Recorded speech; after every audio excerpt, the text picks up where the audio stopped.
You're listening to Real Talk Twin Cities. I'm your co-host, Eric Perius, along with... Cheryl Kempenet, Coldwell Banker Burnett.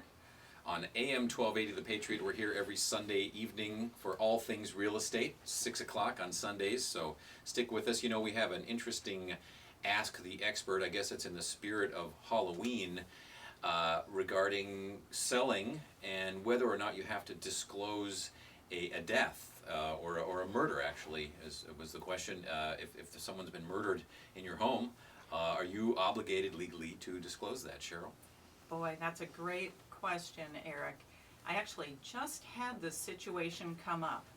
I've got a little lake home up in Chisago City, and I sold the house across the street from us. Beautiful home, 150 feet of lake shore. And I remembered my mother-in-law telling me several years ago that there was a murder in that house. And I had completely forgotten about it. So I ran it past my husband, Randy, and I'm like, do you think I need to disclose? He's a real estate broker, so of course he would know the answer to this. And he said, well, of course you need to disclose. So before I did that, I contacted the listing agent who contacted the seller, because I didn't want to say anything about a murder in the house if it wasn't Right. true.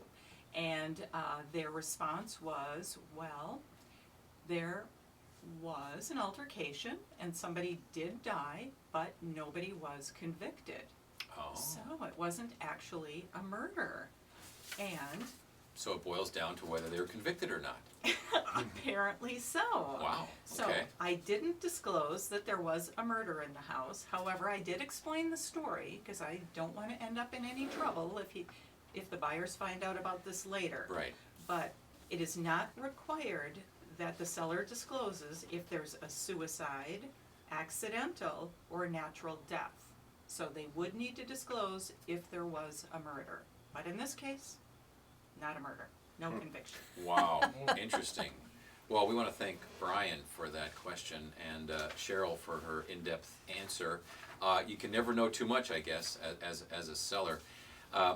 Last segment I talked about the crazy market and what's going on, and we all know that the Dow dropped quite a bit last week. And just so you know that when the Dow drops, stock market goes down, that's good for rates in general. So this is a good time. That doesn't sound very good when you say it's good when the stock market goes down, Eric. Well, I'm biased. I sit and watch the stock market and mortgage rates all day long. Trying to find the bright side and what it means to you as a buyer or as a refinancer, and it means that rates are low. It really was the wildest ride as far as market movement since 2011. So again, this is a good time to do a mortgage checkup, which you can call me at 612-275-2136, or figure out if you can buy and sell at the same time. Whatever you might be planning mortgage-wise, now is a good time to check it out because rates are low. And a couple of weeks ago, you were talking about some of the different options when people are downsizing when it comes to financing.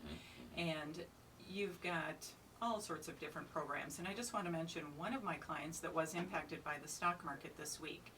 She borrowed her money out of her 401k. This is actually for a purchase in Florida that she made. And she thought that would be great, borrow some money, sell her home up here, pay it back. But what happened was the stock market went down and her broker sold off additional stock to help balance her account.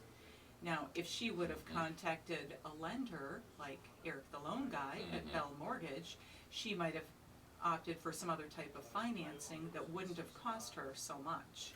That's right. Some of the strategies we talked about before, where you could take out an equity line in your current place, use that for a down payment on the next one, or use an equity line on the one you're buying, and then when you sell the one you're moving out of, pay that off. Or, I know that she borrowed money trying to get to the 20% down mark. That's not necessary, and you can get 95% financing, only 5% down, and you don't have to pay the MI. You can get the seller to pay it.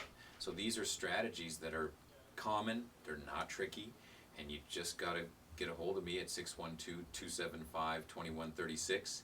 I can help you out.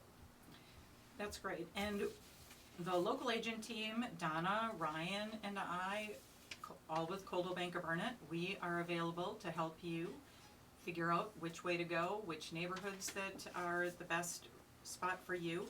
And one of the neighborhoods that I wanted to talk about today was in downtown St. Paul. This would be the Wacouta Commons area. And the reason I want to bring this one up is we were talking about bike paths earlier and the problems with parking at condominiums in the downtown markets. And I have a listing at a building called 9th Street Lofts, which is right on Wacouta Park. It's 2 blocks from the Skyway system and Mears Park. And it's just a great unit, listed for $234,900. It's got 2 bedrooms, huge Jack and Jill bathroom, and the best part is 2 indoor heated parking spaces with tons of storage. Ryan, you've been doing an awful lot of sales in the downtown area. Do you have any favorite buildings? I really like River Park Lofts. And what do you like about that building? Skyway connected. It's kind of fun. You can walk right across the Skyway to different restaurants like the Bulldog and Barrio. How's parking? Yeah, you gotta kind of park in the ramps around there, try to catch the meters. Nice Sure. thing is, the meters are free on the weekend. Oh, okay. That's not bad. And after 5. Yeah. So it's pretty easy to get around downtown St. Paul, and the lower town area especially, with all of the restaurants situated right around Mears Park. They actually just opened the new public kitchen. Have you been there yet? Yeah, that's a good place. Yeah, we were just there with some clients the other night. I wonder if they'll add more parking once that baseball stadium's done. Well, actually, they are working on parking over there, but of course, that isn't gonna help out the condo buildings too much. And that would be a little bit of a walk, but with the new bike paths, Mm-hmm. So the bike paths, the new baseball stadium, St. Paul is heating up. It's becoming, it is absolutely heating up. Right now, there's a lot of new apartment buildings going up, and my projection is those are gonna fill up. Renters will get to the end of their first year lease. They're gonna realize how much money they've been spending on that. They're gonna love Lower Town, and then they're gonna decide to buy a condo, and hopefully we'll see prices go up even higher for all of those homeowners. so to beat that rush and take I advantage know. of the low rates. Yeah, you got that right. So, yeah, we've covered a lot of ground today, and you mentioned the St. Paul neighborhood. And you live in St. Paul, isn't that right, Cheryl? I do. I actually live in the River Park Lofts building. Now I've got everybody confused because I just said that I live in Chisago City on a lake, but now I'm saying I live So in you River have Park a- Lofts in Lower Town. You So have a condo there. yeah, I have a condo, 2 homes, half an hour apart. This time of year, don't get to the lake too much, but love being downtown. I love being on the Skyway. We can actually go all the way from Lower Town down to the XL Energy Center without stepping outside. And of course, we have heated indoor parking. You cannot beat that. And a private rooftop deck. It's nice. Nice. Yeah. So for downsizing to end up in your situation wouldn't be too bad. It's actually great, and Ryan and I have helped so many people over the past several years buy condos at low prices. They've appreciated dramatically. We've been having quite a few closings lately where people are walking away with tens of thousands of dollars that they've made over the past few years. And we want to help you do the same thing, so please contact us at realtalktwincities.com. You can call or text 612-735-0553. Want to thank Christine Berger for joining us today, Ryan Kempenick, Donna Quanrud. Eric Pirius, Bell Mortgage.